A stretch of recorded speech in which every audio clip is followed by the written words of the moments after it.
Morning grade 9. For this morning or for this session, we'll be drafting the skirt pattern. Now, for the labeling, you may please follow the procedure that were written on our module. But just for demonstration, I will be showing you how to properly draft it so that after this session, you may now proceed to our next unit of competency, which is preparing and cutting out material for our Ladies Casual Apparel. Then after which, you may start sewing. And for the procedure in sewing our skirt, I will just be posting another video on how to assemble and how to lay out and cut properly your material for that particular project. So, for this pattern, we'll be needing body measurements. Measurements are the following: waistline measurement, hip measurement, length of your skirt, your bust distance. And that would be all. Apat lang po na body measurements yung kailangan natin. Again, the length of your skirt, then we have waistline measurement, then our hip measurement, and our bust distance measurement. Yun po. Now, take note that the length is a vertical measurement. So, kung ano po yung nakuha natin na sukat sa part na yun, yun na po yung gagamitin natin. And then, the bust distance measurement is a horizontal measurement. Therefore, it is divided into two. Half of the bust distance lang po yung gagamitin natin sa pattern making natin. And for our waist measurement and our hip measurement, those are example of circumferential measurement. Therefore, we divide it by 4 since it is circumferential. And let us start. Distance, this is my Manila paper. Ito po yung buong Manila paper ko po. Now, let us try to economize your pattern. Make sure na sa isang pattern, yung back and front na po ang na-draft natin. Hindi po yung kagaya sa naipasa ninyo na yung front ay nasa separate na Manila paper or pattern paper. So again, we try to economize our pattern paper. Now, we will be drafting the first part, which is the front skirt pattern. So, if this is the edge of my Manila paper, draw a perpendicular line. Now, we allocate allowances for the top portion and this portion, okay, yung sa edge natin. So, for instance, ito na po. Now, make sure that we have 3 inches allocated allowance and 3 inches for the side so that if we will be needing to add allowances on this particular part, meron pa po tayong space. But since this is the front skirt pattern, this is going to be the center front.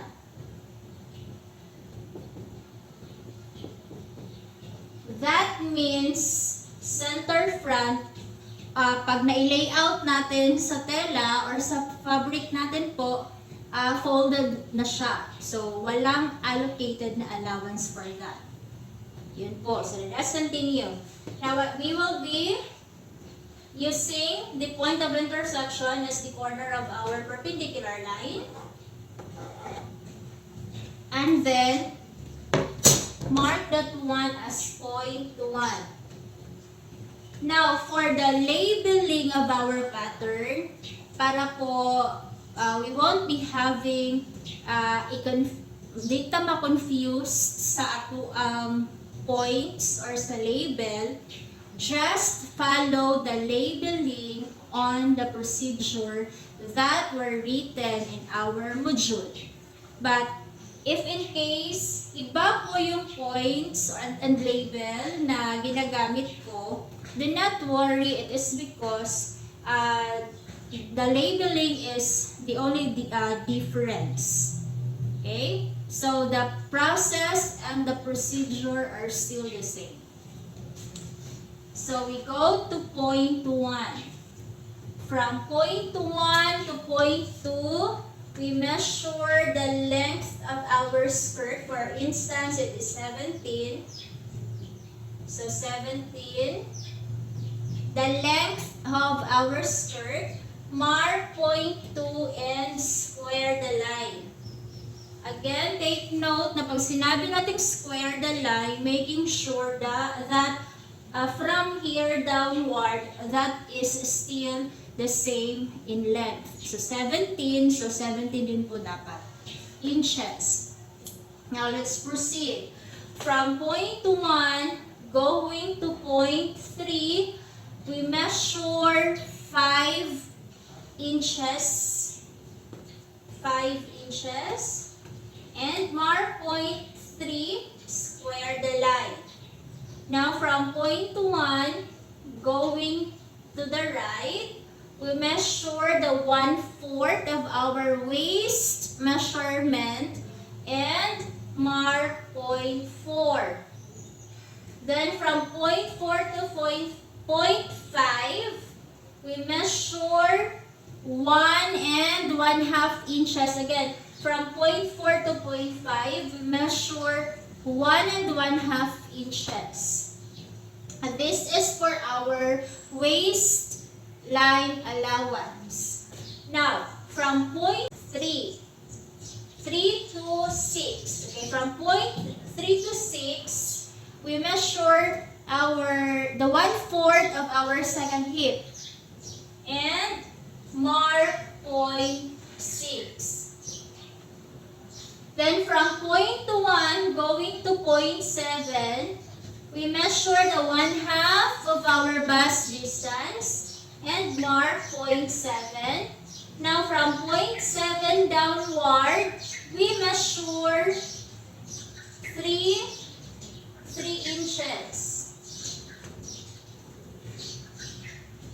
And mark point 8. Now from point 7 to point 9, we measure 3/4 inch and mark point 9. From point 7 to point 10, we measured 3/4 inch again, forming our darts. Now connect points 7, 9, and 10 to 8 using your ruler or your L-square.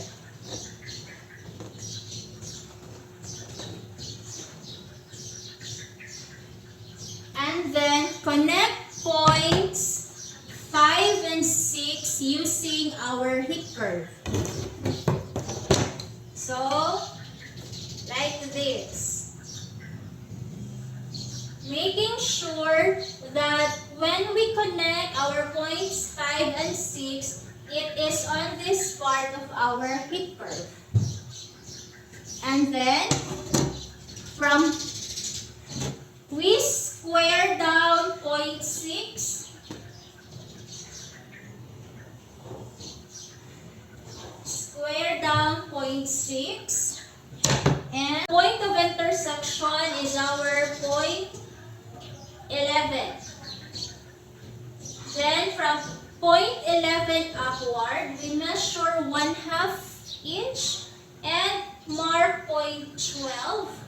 Then from our point 1 downward, we measure 1/2 inch again and mark point 13. Connect points 2 and 2, making the hemline slightly curved. And connect points 13 to 5. Making our waistline slightly curved. So this is now the front skirt pattern. Now, let's add allowances on it to make it a final pattern. We have for the waistline, there is 1/2 allowance. Now, when you add up allowances, it should be outside. Dili siya pasulod. No, dili siya pababa. It should be outside of your pattern. Then, for the waistline, that is on point 13 to 5. Hindi na po point 1 to 5. So, we will be following the line point 13 to 5. 1/2 allowance. Now, on the side, we will be adding up 1 inch for our allowance.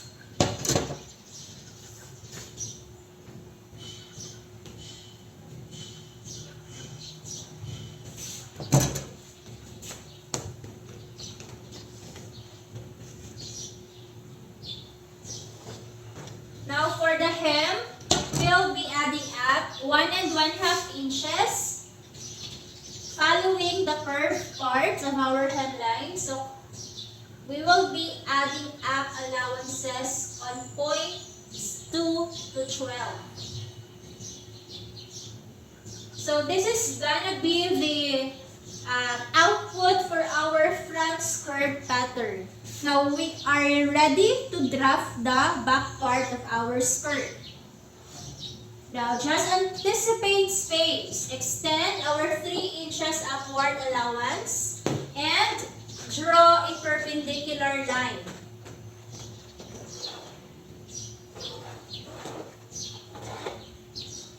Locate our point of intersection. Now, this is gonna be my point 1.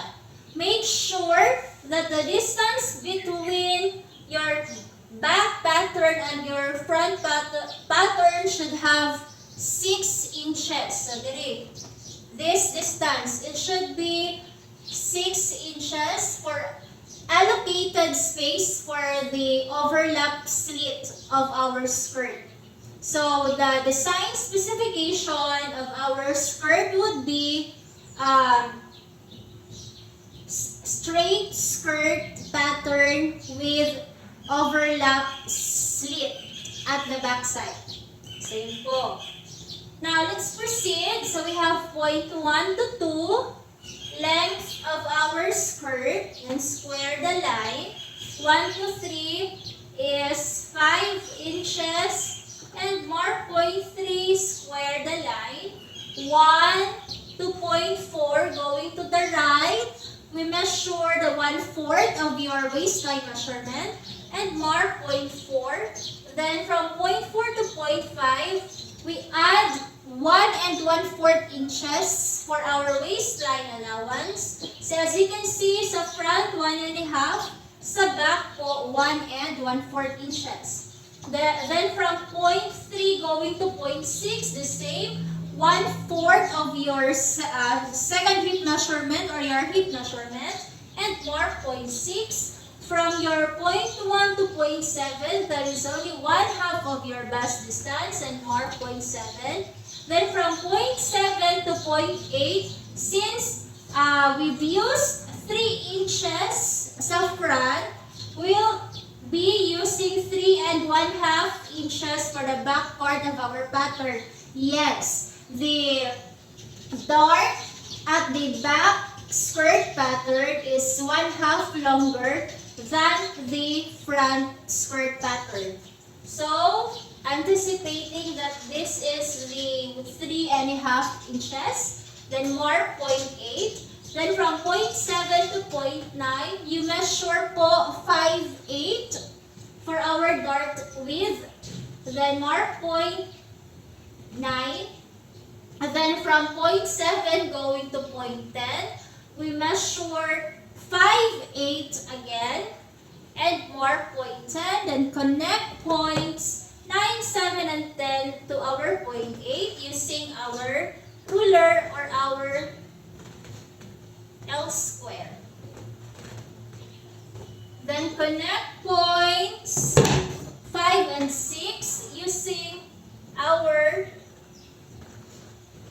hip curve. And then square down point 6.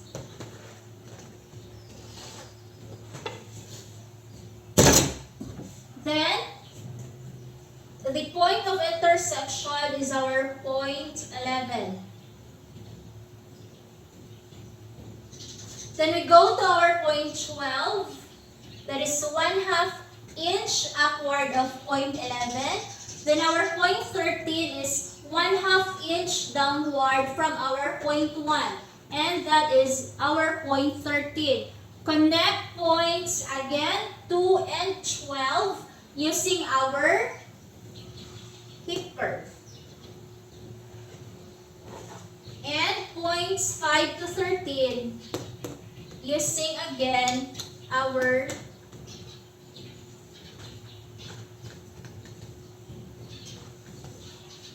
hip curve. We are not yet done. So from point to 1, going to the left, we measure 1 and 1/2 inches and mark point 14. Now, I know that in our procedure, the labeling on this part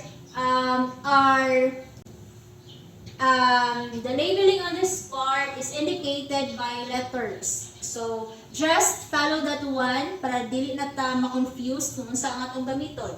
So, just for this demonstration, I will just use the numberings or numbers for my labeling of points para continuous lang siya. Then, again, let us go back.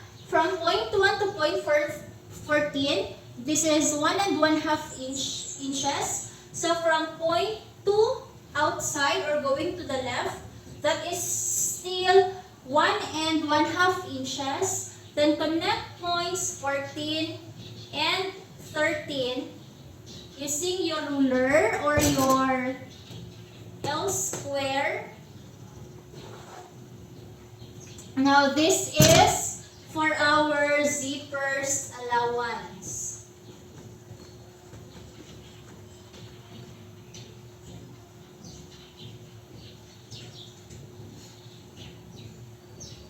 Okay. Let's continue. From our point 2 upward, we measure 6 inches. And mark point 15.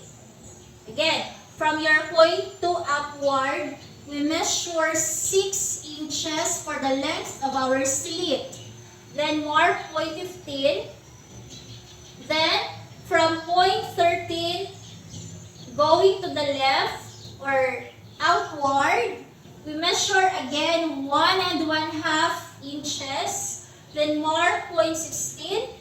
Then from point 14, going to the left, this is our point 17, 1 and 1/2 inches. Then from our point 17, going to the left, we measure 1 and 1/2 inches again and mark point 18.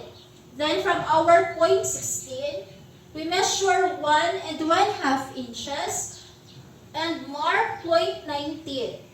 So as you can see, there are 3 1 and 1/2 inches. So all in all, that is 4.5 inches. Now let us connect the points 17 to 16 and 18 to 19. Now do not forget to square point 15 outward. Now, so this is how it looks like.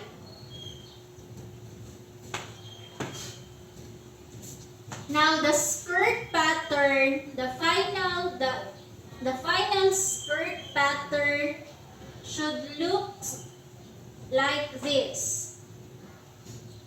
Now, this is for the slit. Itong tatlo na 1.5. And this is for our zippers allowance.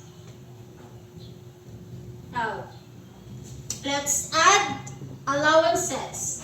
For the waistline, that is 1/2 inch. For the sides, 1 inch. For the hemline, this is 1.5 inches. So starting from our point 19, then make sure that you add allowances on the curved part of our final pattern. So the hemline for our skirt is slightly curved, same as with our waistline part. So we add allowance for our slit, 15 upward should be 1/2. 1/2 inch. So 1/2, this is 1.5 inches. This is 1.5 inches for our hemline allowance. 1 inch for the side. 1/2 inch for the waistline measurement. 1/2 inch for the allowance at the waistline part. So this is our final back skirt pattern. Now, if you are done with this already, you may cut your pattern and you are now ready to lay it out on your fabric. Now just wait for the my cue at our group chat if ever that you are already done. Do not forget to buy materials. I've announced it already. Now just to repeat, the materials for our skirt pattern are 1.75 meters of fabric. You may choose whatever color and prints you wanted. You have the freedom to do so. Then thread, which is the same color of your fabric. Then your bandroll, which is 1 1/4 in width, which is 1 meter, no? 1 meter of your bandroll, which is the width is 1 1/4 inches. Then we have a zipper, 8 inches in length. And of course, your hook and eye, or ladies hook. So those are the needed materials and supplies for our skirt project. Okay, that would be all. Good day and have fun learning.